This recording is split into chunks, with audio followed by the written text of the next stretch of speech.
સુરત સહિત દક્ષિણ ગુજરાતના ઉદ્યોગકારો માટે મોટા સમાચાર સામે આવ્યા છે। રાજ્યના નાયબ મુખ્યમંત્રી હર્ષ સંઘવીએ ઉદ્યોગ જગતના પડકારો અને ગેસના મુદ્દે મહત્વની બેઠક યોજીને મોટી જાહેરાત કરી છે। ચિંતા કરવાની આવશ્યકતા નથી। ગેસ જે ઇન્ડસ્ટ્રીઝ છે એ ઇન્ડસ્ટ્રીઝને કઈ રીતે સપ્લાય મળી રહ્યું છે, ભવિષ્યની અંદર કઈ રીતે એમને વિભિન્ન પ્રકારેથી પોતપોતાની ઇન્ડસ્ટ્રીઝની અંદર કોઈ બી તકલીફ ના પડે તે માટેની આ વ્યવસ્થાઓ બેઠક કરવામાં આવી હતી। તમામ વેપારીઓને બી નાની મોટી જે કંઈ મુશ્કેલી હતી એ મુશ્કેલીઓ બી બેઠકમાં જ દૂર કરવામાં આવી અને સાથે સાથે કોઈ બી પ્રકારની ભ્રામક વાતોની અંદર કોઈ આવવાનું નથી।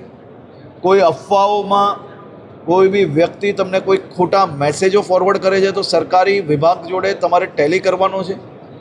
કોઈ બી વ્યક્તિ આ પ્રકારની કોઈ માહિતી આવીને માહિતીને સમજ્યા વગર જો એકબીજાને ફોરવર્ડ કરશે, કોઈ બી અફવા ફેલાવવામાં ભાગ બનશે તો તેઓ પર બી ખૂબ જ ગંભીરતાપૂર્વક ગુનો દાખલ કરવામાં આવશે।